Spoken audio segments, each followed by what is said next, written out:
Okay, this is lecture number 5 of the World War II series. I'm Mr. Banks. This is Social Studies 10, and we're going to continue to talk about World War II. We're going to begin with the Canadian economy. First, have a look at the poster on your right, a woman and her child, and it says, "Keep these hands off," and we see the hand of the symbol of the Nazis and the symbol of Japan. And just within the depiction of the hands, there's a technique being used that we learned about earlier in the year. So write in the comments, what do you think that technique is? Also, the poster is using emotion, and we all know what that is, pathos, right? To kind of guilt people into buying victory bonds. These were bonds that would help, just like World War One, help the government fund the war effort, and then those bonds would be given back to people when the war was over. So Canada's economy, uh, Canada's GDP, or gross domestic product, which is all the goods and services provided in a country in a given year, it doubled year after year during World War II. So it really jump started the Canadian economy. So we had products like wheat from the prairies, lumber from British Columbia, minerals from northern Canada and Ontario, all over the north. Uh, all of these things sent to Britain and people back to work, working in factories, working in these type of resource industries, because this was necessary to get the whole British Empire's kind of it was the British Commonwealth at this time. They're all everyone working together, and all the different resources collected for the war effort. So there was a migration in Canada. A lot of workers went from the rural areas, the countryside, into cities. So that changed Canada and it made our cities grow. Montreal, Toronto, Vancouver all grew during the time. Crown corporations were set up, and basically this whole period changed the nature of Canadian society. People started to look more towards government to solve their problems, but also the private sector. The private sector helped organize the society's economy as well. So there was a strong effort from private business and from government. And Canada, along with its burgeoning industry, also produced a lot of aircraft. So over 16,400 aircraft were produced in Canada. Hundreds of naval ships were built in British Columbia and in Halifax. And unemployment totally disappeared. So Canada produced about $9.5 billion worth of products for the war. And to today's money, that's about $100 billion. And that's pretty staggering when you consider that there was only 11 million people in Canada at the time. So Canada did a pretty fantastic job at providing a resource base for Britain in the war. The economy. The CCF party, or the Cooperative Commonwealth Federation, they actually grew in popularity during this time. And really the ideas, the kind of socialist ideas they had, actually pushed the federal liberal government under Mackenzie King towards the left of the political spectrum. So they had to adopt some of these policies in order to get the votes of the people who might otherwise vote for the CCF or later the NDP party. And this kind of showed that the Liberal government, they were becoming more okay with solving social problems, with intervening with money or social programs, and to pumping that back into the economy and solving unemployment and providing for the elderly and improving healthcare systems. So all of those things became more common and more mainstream during World War II. Now, the National Housing Act of 1944, that was designed to help Canadians after the war come back and own a home. And so many people right after this period were kind of able to come out of maybe poverty during the Depression, come out of the war, and now they had a car and a house, and they could afford to have a family. And all of a sudden, we had like a huge boom after the war in Canada. And it's going to lead to a large increase in population of the baby boomers, who are now all grown up, and they're older now. So the baby boom generations are all in their 60s and 70s now. And there's that very popular meme saying "Okay, boomer." So baby boom generation today is kind of the group of people that control most of society. They have a lot of the money and they have a lot of the power. So Donald Trump and people like him are part of that generation. Moving forward. Okay, let's answer this question from an old provincial exam. Here's the quote: "Never in Canadian history had the government controlled the lives of so many and changed the lives of Canadians so much and so swiftly as during World War II. What government action is reflected by this statement?" Maybe just pause the video and see if you can figure it out. A, the inclusion of women as active participants in combat roles. Well, we can cross that one out because women in the Canadian Army and the Allied Army did not actually fight. In the Soviet Army, women were in combat. There were fighter aces who were female. There were snipers who were women. So very different in the Soviet Union, where they were using anybody and everybody to fight. B, the introduction of the right to vote for women during the war. Well, we can cross that one out because women got the right to vote before the war. So not during the war, before the war. The creation of an advisory committee composed of prominent industrialists. We can cross that one off too because that is private business. That is not a government controlling people's lives. That's businessmen controlling people's lives. So the answer is C, the mobilization of Canada's entire economy behind the war effort. So all of Canada was structured to provide victory against Germany and Japan in World War II. Okay, conscription crisis. Probably the closest thing, at least since the Winnipeg General Strike, but maybe in all of Canadian history, close to a full-blown riot or rebellion. And it's kind of complicated what happened. Now,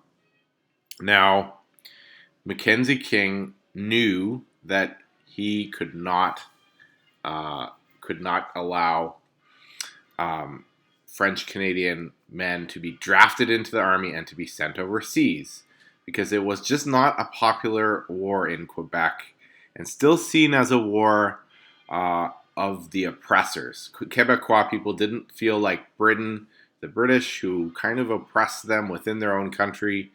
They didn't feel like they had a good enough say in government that they would not really want to fight for that cause. But English Canadians largely did. And so Mackenzie King had to put in a vote called a plebiscite, okay? A national plebiscite. And during this vote, about 80% of English Canadians supported the war. And 73% of Canadians did not support the war. So it was really divided among English and French Canada. And King, after this plebiscite went through, he said, conscription if necessary, but not necessarily conscription.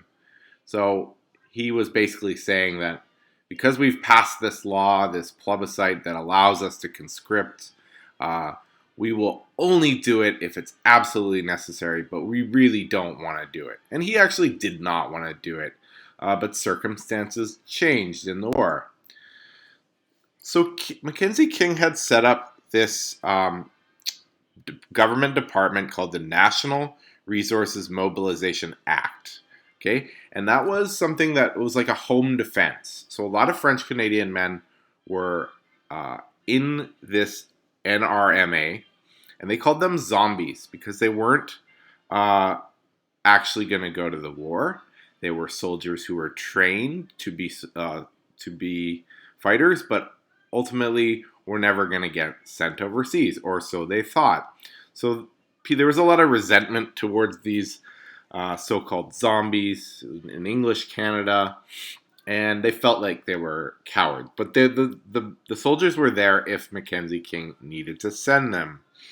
And as the war went on, and the Italian and Normandy campaigns, a lot of Canadian soldiers got killed in Italy, killed on the beaches of Normandy in France. And Mackenzie King kind of didn't know what to do. He wanted to keep Canadian soldiers out of the war, but now the Allies started winning the war in around 1942. The tide kind of shifted, and Mackenzie King realized he's got to show that Canada's willing to fight, and Canada needs some victories on the battlefield. That's what he believed.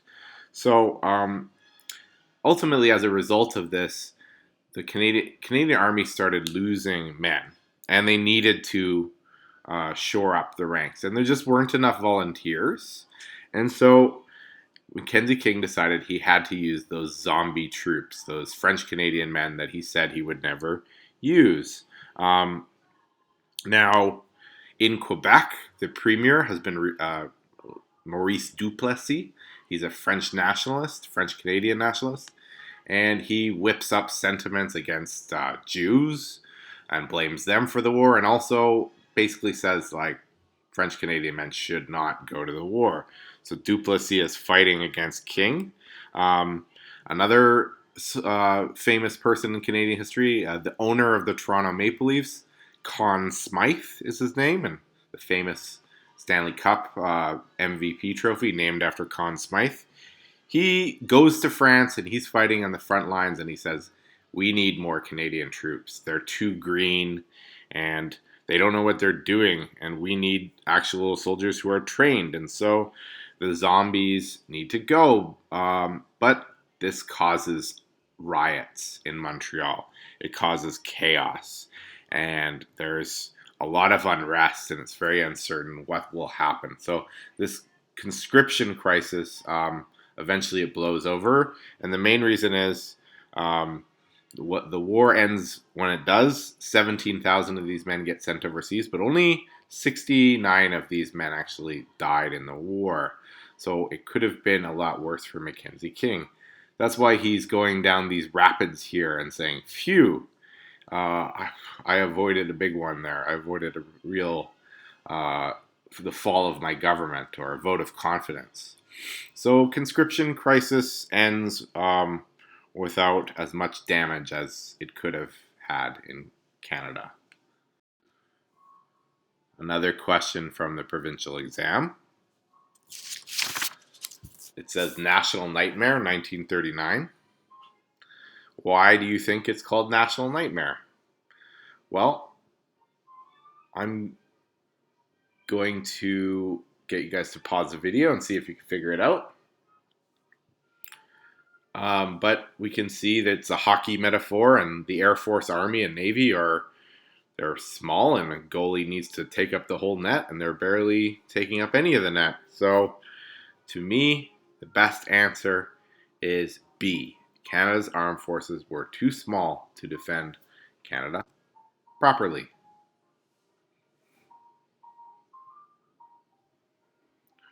Okay, Japanese internment. Earlier we looked at the SS St. Louis and some dark moments in Canada's treatment of minorities and immigrants, and here we have another example. So, 1942, Pearl Harbor happens in December 7th, 1941, and in 1942, the press and some people who are just kind of ignorant, they whip up a lot of anti-Japanese sentiment especially in British Columbia, because this is where most of the Japanese immigrants had landed. And some of them had already been here for 50, 60 years, and they had no ties to Japan. But newspapers and people's prejudice and ignorance perceived that these were almost agents of the Japanese, and they were going to sabotage Vancouver and British Columbia if there was a Japanese invasion. So the first Japanese Canadian was actually born in Canada in 1877 in New Westminster. And so there was a thriving fishing community and canning community in Richmond, in Steveston especially. And all of these people are interned. So what does that mean? They're just taken out of their homes, and the ones that lived in Richmond and Vancouver, they were sent to the Hastings, the animal pens. You know where the PNE is, right? Well, they put Japanese people into those animal pens, and then they moved them to these ghost towns in the interior. Places like Slocan, New Denver, Caslo, Sandon, places you've probably never heard of because they are ghost towns. Like there's no population there. And so Japanese people were forced to work. They worked on sugar beet farms up in this region's called the Kootenays, up in eastern BC. And all their property was taken from them and sold and to pay for their internment. And so this wasn't really given back, and they didn't really receive an apology until almost like 20 years ago. It was pretty shameful how Japanese people were treated.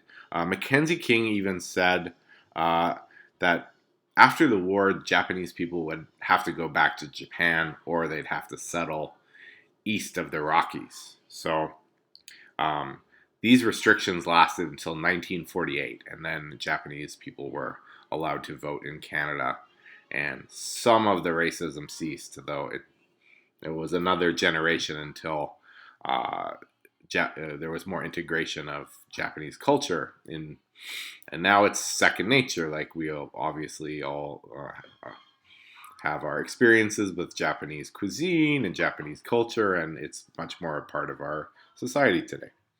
We're much more multicultural, obviously. I don't know if anybody recognizes this, but this is a beach off of UBC. It's called Tower Beach. And there are two gun emplacements from World War II left over. They're filled with graffiti today, including my favorite on the left. It says Eric Hamber, class of 76. Nobody's been managed to tag over that one. But this shows you that there was genuine concern that maybe the Japanese would come and try to invade British Columbia. And they did have precautions set up at UBC and at other strategic places. You can go see this tower, but just be warned, this is a clothing optional beach. So you may see some things you didn't want to see if you go down to this beach, if you know what I'm saying. Next slide. Which newspaper headline describes Canada's response to Japanese Canadians during World War II? Pause the video, see if you can answer it. Okay, the answer is C. Japanese Canadian internment will protect our nation. So there was a perception that taking these people away from the coast was going to protect them somehow.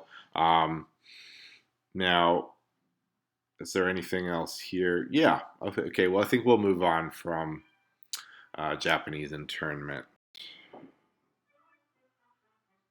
Okay, the answer was C. Okay, here's a bit of World War II propaganda. And it says, when you ride alone, you ride with Hitler. Join a car sharing club today. So, what is this trying to say? It's saying, like, don't waste gas, carpool, because if you do, you are helping the enemy. And so the whole society is based on rationing and doing things that are preserving gasoline, preserving resources, And so the whole society is kind of working together to defeat Germany. It shows that as a community, we really can work together. And now, we're going through another challenge right now. And, the more that our community comes together and goes forward with a common goal, the more successful we'll be at defeating this stuff. So, yeah, that's using out of pathos, ethos, and logos. Which one do you guys think this is using? Tell me in the comments. Pathos is guilt, fear, like emotion. Ethos is doing the right thing, having ethics. And logos is logic, statistics. Okay, tell me in the comments. What do you think? Next slide. Germany's invasion of the Soviet Union. And this is the turning point of the war. Okay, so Germany, as we know, had a pact with the Soviet Union, with Stalin. But Germany also had this concept called Lebensraum. Okay, so out of World War I, Germany wanted to make sure it would never be starved again. So they wanted to create Lebensraum, or what it means is living space. And Hitler always believed that this living space would be carved out of the East. Okay, even though he attacked the West first, his real goal was to take over places like Ukraine, Belarus, Russia. He really wanted to knock out the Soviet Union, but he had that treaty with Stalin. Now, the Soviets were kind of getting close to Romania, which had oil fields, and oil was very important for this war. So this sneak attack, this invasion of the Soviet Union is going to come as a complete surprise to Stalin, who's actually makes the mistake of trusting Hitler, and he's totally blindsided by this Operation Barbarossa, this massive Nazi invasion into Russian territory or Soviet territory.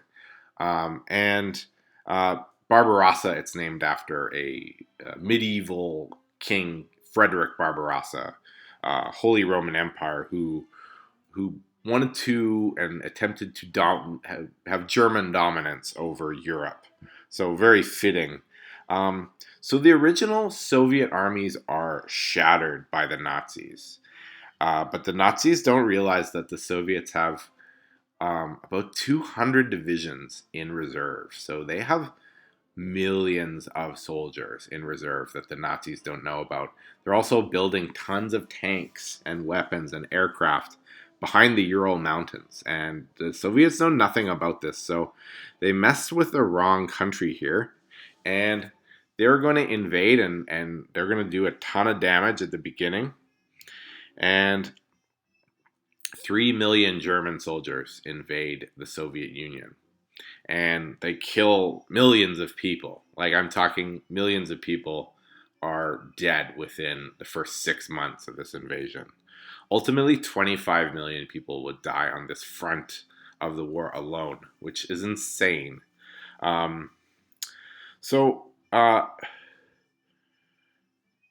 Germany invades and they occupy the Ukraine. And the Ukrainians kind of welcome them because the Ukrainians hate the Soviets.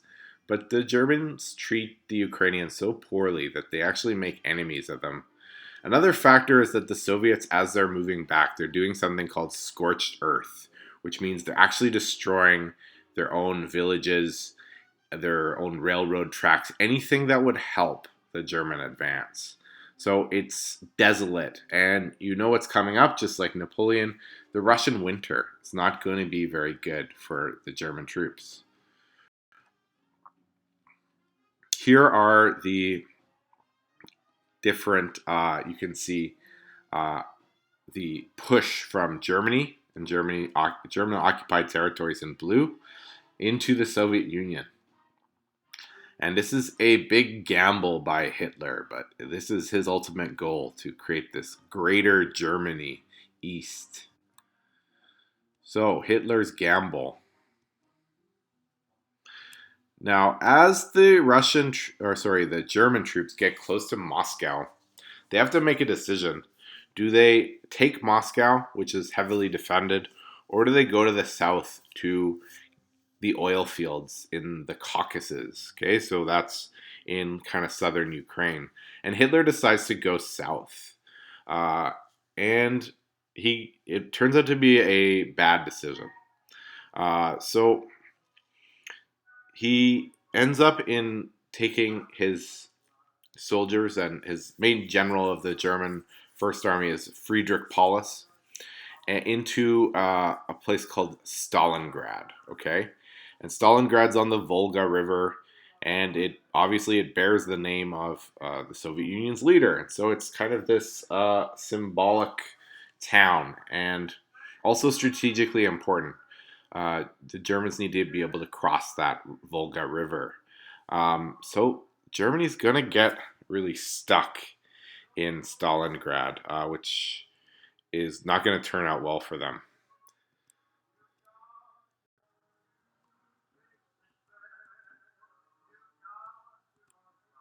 Okay, the Battle of St. Lawrence. Now, before I talk about that, I just wanted to talk a little bit more about Stalingrad. So, as the Germans came into Stalingrad, uh, their the orders from Joseph Stalin were that they were not going to evacuate any civilians from the city, and that none of the Soviet soldiers, could take a step back. So, if you went into Stalingrad as a Soviet soldier, your chances of living more than a couple days were pretty small. And I mean, they sent guys out with one machine gun or one gun for every two soldiers, uh, and you'd have to pick up the soldier in front of you. If you got shot, you have to pick up his gun, and then you had a gun. So this is under General Georgy Zhukov, who counterattacks the Germans, and the city is totally destroyed. But in the ruins of that city, there are Soviet snipers. I mentioned that some of them are women. There's a good movie about this called Enemy at the Gates, and snipers hide in the ruins, and the Germans just can't really get a foothold, and they can't manage to uh, cross the river. And so the Soviets cut off their supply line, and they counterattack, and they encircle the Germans who are encircling Stalingrad. And over the next few months, those German soldiers will start to starve. They'll start to eat each other in some cases. There's incidents of cannibalism. And Hitler refuses to let them surrender. And finally, Field Marshal Paulus, who's in charge, he has to surrender his forces. And it's a shock because everyone expected him to commit suicide. And he doesn't. And the Soviets take a German field marshal prisoner, which is unprecedented. And about 1 million Nazi soldiers are trapped in Stalingrad. Now, so many people are killed in this Battle of Stalingrad that even decades later, you could walk out to the fields outside of Stalingrad and find human bones littered all over the place. They're called the bone fields. So this gives you an idea of the scale of Stalingrad. Okay, moving on to the Battle of the St. Lawrence. Now, this is an extension of something called the Battle of Atlantic, which was a continuous naval battle that lasted pretty much the length of the whole war. And the German mode of attack was the U-boat, the submarine, and the Allies were mostly trying to get goods from North America to Great Britain. That was kind of their main goal. So German U-boats came all the way to North America and sunk ships even in the St. Lawrence River in Canada. They sunk quite a few ships and killed quite a few people. And it kind of showed that early in the war, Canada's Navy was unprepared. But they got better, and they figured out a convoy system and surveillance. And they had mostly stopped the German U-boats from coming into the St. Lawrence by 1944. Halifax became the major shipping center of the Allies in the war, from North America to London or Southampton in England. And the ships coming from Halifax to Britain, they used a convoy system, which allowed, which means like boats go in a group, and some of them have sonar and depth charges, and so they can spot along with planes that fly above them that are surveillance planes. They can spot German U-boats, and they can try to destroy those U-boats. So Canada is actually successful in destroying um, uh, about 200 German submarines during the war are destroyed by the Canadian Navy. So this is the Battle of Atlantic. The German strategy and their main admiral of the Navy his name was Dönitz. They had this idea called the Wolf Pack. Okay, so wolf packs were series of U-boats that would hunt down ships. But as I said earlier, as the war went on, the wolf packs became less effective because of a number of factors. One of them is the Enigma machine. There's a German code that the Allies are able to break, and they're able to figure out where German ships are going because of this Enigma machine. Uh, the Germans had no idea that this code has been cracked. And so um, there's actually a great movie about this topic, German movie actually called Das Boot, that you might want to check out about the war at sea and life in a submarine during World War II, which is not something that I would be interested in doing at all. I'm kind of claustrophobic, and I cannot imagine being in one of those German submarines. It's like my idea of hell. Um, so 50,000 men were killed during the Battle of the Atlantic, and many of them were just buried at sea, so there's no memorial for them. But over the course of this battle, Canada's Navy became the fourth largest in the world, and Canadian Merchant Marines made a huge contribution. Unfortunately, the Merchant Marines weren't considered proper veterans, and they weren't given recognition as World War II veterans and all the benefits that come with that until 1992. So they were kind of disrespected in that way, the Canadian Merchant Marines. Now, that's about it for today, and next time we'll talk about the war in Italy, we'll talk about Pearl Harbor, and all sorts of other stuff. Talk to you soon. Goodbye.